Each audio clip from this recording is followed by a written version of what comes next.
पश्चिम बंगाल सरकार के मंत्री पद की शपथ लेने के बाद पहली बार अपने विधानसभा क्षेत्र आसनसोल दक्षिण पहुंची भाजपा नेता एवं मंत्री अग्निमित्रा पॉल शुक्रवार को अपने आगमन को लेकर राष्ट्रीय राजमार्ग से लेकर विभिन्न इलाकों तक भाजपा कार्यकर्ताओं और समर्थकों में भारी उत्साह देखने को मिला। पार्टी के झंडे, बैनर और ढाक ढोल के साथ सैकड़ों कार्यकर्ताओं ने उनका जोरदार स्वागत किया। मीडिया से बातचीत करते हुए अग्निमित्रा पॉल ने कहा कि इस जीत की भावना को शब्दों में व्यक्त करना संभव नहीं। उन्होंने दावा किया कि भाजपा कार्यकर्ताओं की अथक मेहनत और आसनसोल दक्षिण की जनता के आशीर्वाद से यह सफलता मिली है। साथ ही उन्होंने कहा कि पूरे बंगाल में भाजपा सरकार बनने के पीछे जमीनी स्तर के कार्यकर्ताओं की बड़ी भूमिका रही। मंत्री ने कहा कि अब घर घर तक विकास पहुंचाने का काम किया जाएगा।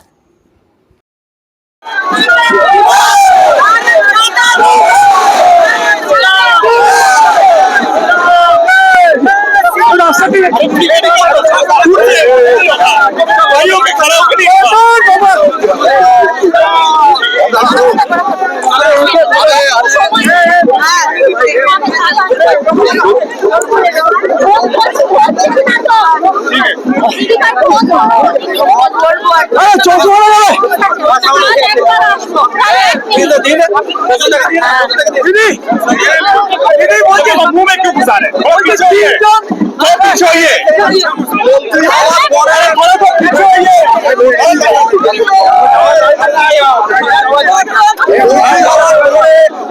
নিজের বিধানসভা ক্ষেত্রে এসে যেভাবে আপনি সম্মর্দিত হচ্ছেন কতটা আমি আমার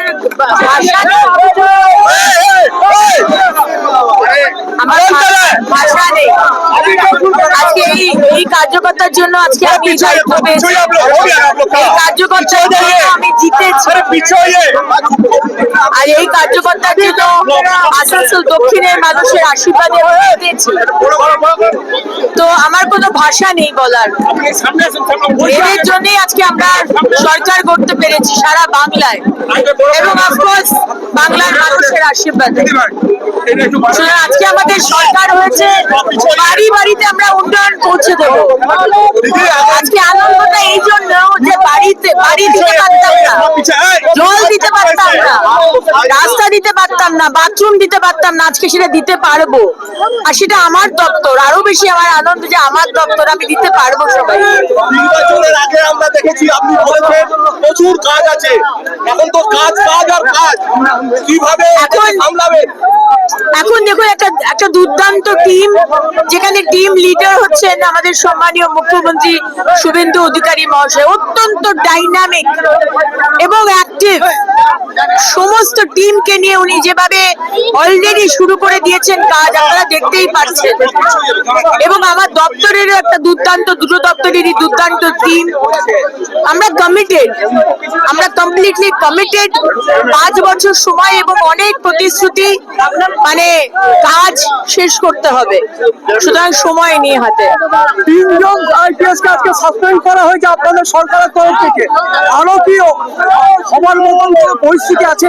অবশ্যই হবে। যারা যারা যারা দুর্নীতি করেছে, যারা মানুষ খুন করেছে, যারা কনস্পিরেসি করেছে, যাদেরকে মুখ্যমন্ত্রী মমতা বন্দ্যোপাধ্যায়, এক্স মুখ্যমন্ত্রী এবং টিএমসি সরকার ধামাচাপা দিয়ে কেস বন্ধ করে দিয়েছে, সমস্ত কেস খোলা হবে।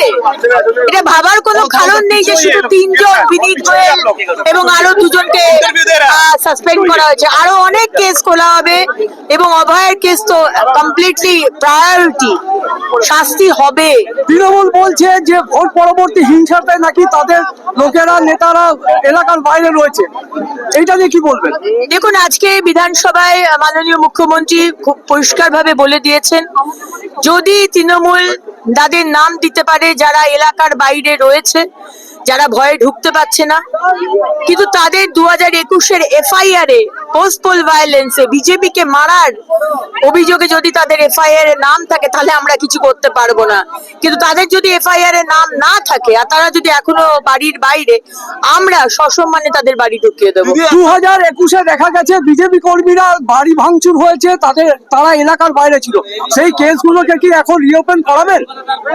দেখুন, যা যা কেস হয়েছে, যেখানে মানুষের উপর ওপর অত্যাচার হয়েছে, অন্যায় হয়েছে, প্রত্যেকটা কেস খোলা হবে।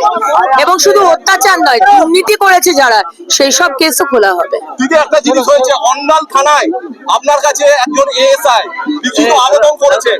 তিনি তেল চুরি আটকাতে গিয়েছিলেন রাতের বেলা, তাকে ওসি দিয়েছে হেল্প ডেস্ককে, এবং আজকে তিনি সরব হয়েছেন এবং তিনি জানিয়েছেন আপনাকে তিনি ইমেল করেছেন, সিপিকে ইমেল করেছেন। আপনি এই ব্যাপারে কোনো সিদ্ধান্ত নেবেন? আমি বিষয়টা জানি না, আমি আপনার কাছে প্রথম শুনলাম। যদি অন্যায় হয়ে থাকে অবশ্যই আমি তার বিষয়ে কথা বলবো সিপি সাহেবের সঙ্গে। দিদি, আপনি যে জায়গায় দাঁড়িয়ে আছেন, পলিউশন নিয়ে আপনি বলেছিলেন পদক্ষেপ নেবেন। পলিউশন হচ্ছে আমাদের কাছে একটা খুব প্রায়োরিটি ডিপার্টমেন্ট এবং প্রায়োরিটি বিষয়। যেখানে যেখানে পলিউশন, আমাদের মাননীয় মুখ্যমন্ত্রীও বলে দিয়েছেন, দামোদর এবং দামোদরের মতো নদী থেকে বালি চুরি করা, কয়লা চুরি করা, এই সমস্ত কিছু ইল্লিগাল যা কাজ সেগুলো বন্ধ হয়ে যাবে। এবং বারবার এই মঙ্গলপুর ইন্ডাস্ট্রিয়াল এলাকাতে আমরা এসে কারখানাদের বলেছিলাম, যেখানে পলিউশন বন্ধ করার জন্য মেশিন আছে কিন্তু তারা মেশিন চালায় না, তারা নিজেদের মুনাফা বাড়াবার জন্য মেশিন চালাতো না, কিন্তু আজকে বক্তারনগরের প্রতি বাড়িতে কারুর লাং ক্যান্সার, কারুর সিওপিডি, কারুর অন্যরকম অসুখ। সুতরাং আজকে বিজেপির সরকার, আজকে মোদিজির সরকার এসেছে, পরিবর্তনের সরকার, এবং অবশ্যই বক্তারনগরে আর এই মঙ্গলপুর এই এতে ইন্ডাস্ট্রিয়াল এতে এখন আর হবে না। আমরা এসে গেছে, আমরা করতে দেব না, পলিউশন করতে দেব না আমরা। তাতে যদি কারখানা